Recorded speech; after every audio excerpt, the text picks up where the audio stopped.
ایک بہت بڑی شخصیت ہے جن کا نام نامی اسم گرامی عمر بن خطاب رضی اللہ تعالی عنہ ہے۔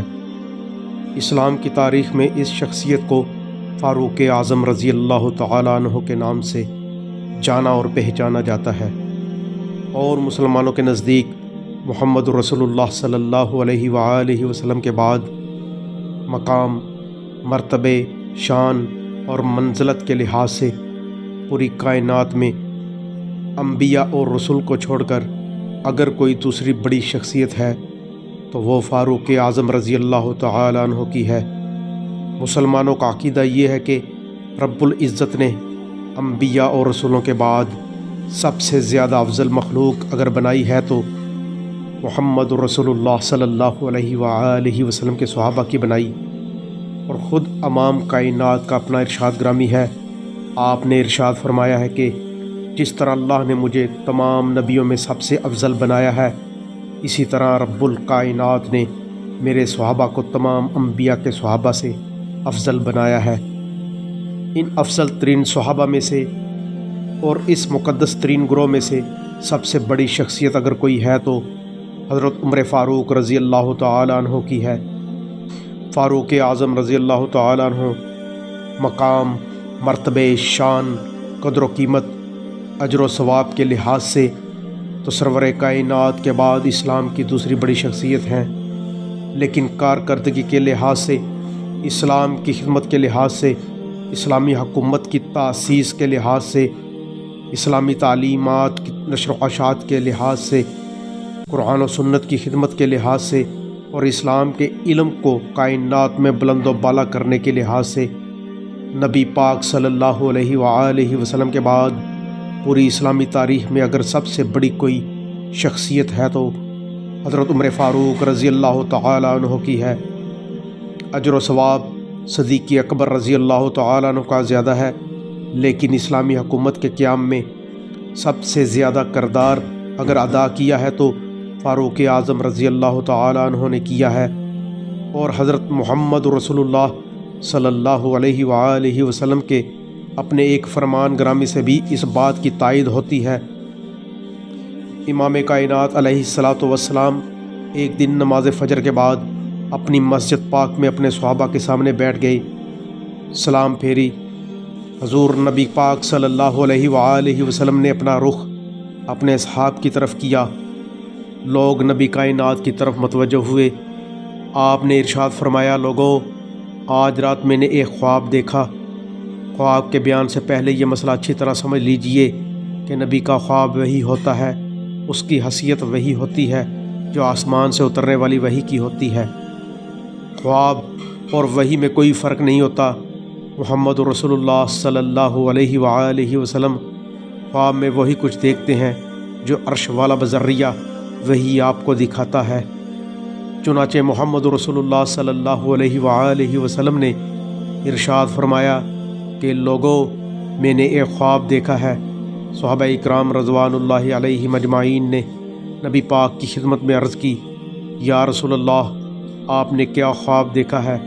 آپ نے ارشاد فرمایا، میں نے خواب دیکھا ہے کہ ایک بہت بڑا کھیت ہے اور اس میں طرح طرح کے پھل، طرح طرح کی سبزیاں، طرح طرح کے پودے لگے ہوئے ہیں۔ اس کھیت کو پانی کی ضرورت ہے کہ کوئی آئے اور کھیت کو پانی پلائے تاکہ پودے ہرے ہوں، کھیت سرسبزی اور شادابی سے مالا مال ہو جائے۔ چنانچہ میں نے دیکھا حضرت عمر فاروق رضی اللہ تعالی عنہ آئے، اس نے کنویں پہ کھڑے ہو کر کنویں سے پانی کے ڈول نکالنے شروع کیے اور کھیت میں ڈالنے شروع کر دیے تاکہ کھیت کو پانی پلایا جائے۔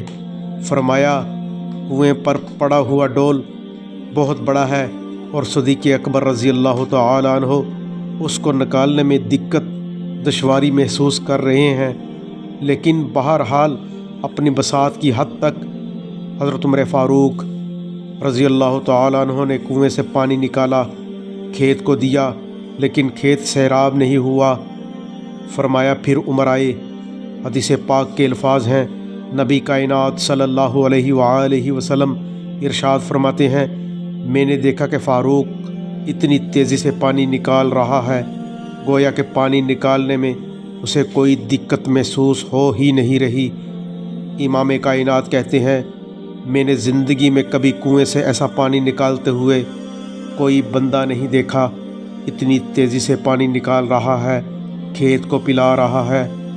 میں نے دیکھا کہ سارا کھیت پانی سے سیراب ہو گیا ہے، لیکن عمر کے ڈول نکالنے میں کوئی کمی نہیں آئی ہے، یہاں تلک کے پانی کھیت کے منڈیروں سے باہر چھلکنے لگا۔ فرمایا پھر میری آنکھ کھل گئی۔ یا رسول اللہ، اے اللہ کے رسول، خواب بیان کیا ہے، اس کی تعبیر بھی بتلا دیجئے۔ فرمایا اس کی تعبیر دین ہے کہ فاروق اعظم رضی اللہ تعالی عنہ میرے دین کو دنیا کے کناروں تک پہنچائے گا، اور اس میں اس کے اندر کوئی کمزوری، اس کی قوت میں کوئی کمی، اس کے دین کی خدمت میں کوئی نقص پیدا نہیں ہوگا۔ صدیق اکبر رضی اللہ تعالی عنہ بھی دین کی خدمت کرے گا، لیکن وقت تھوڑا ہوگا۔ دین اگر پھیلے گا حضرت عمر فاروق رضی اللہ تعالی عنہ کے دور میں پھیلے گا۔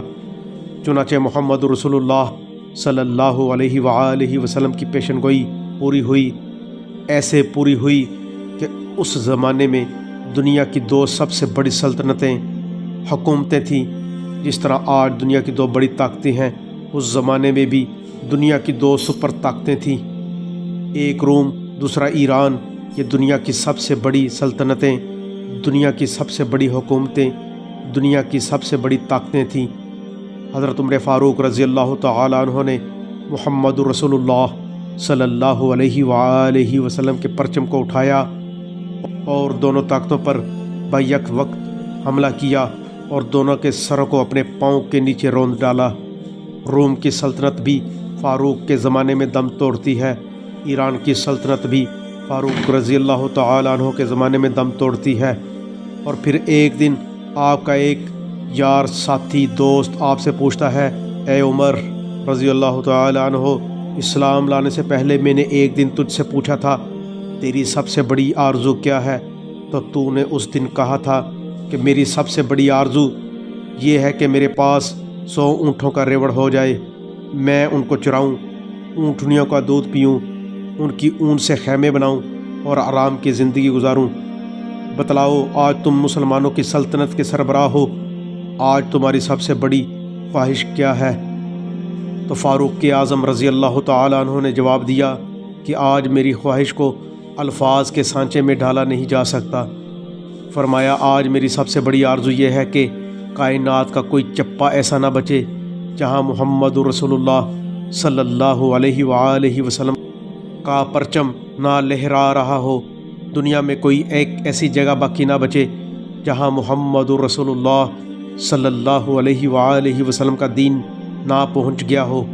اس قدر دین کی خدمت کی، اس قدر اسلام کو اپنے خون سے آراستہ کیا، اس طرح مسلمانوں کی مملکت کی بنیاد رکھی کہ آج 1400 برس گزر جانے کے بعد بھی مسلمان خواب دیکھتا ہے تو حضرت عمر فاروق رضی اللہ تعالی عنہ کی حکومت کا خواب دیکھتا ہے۔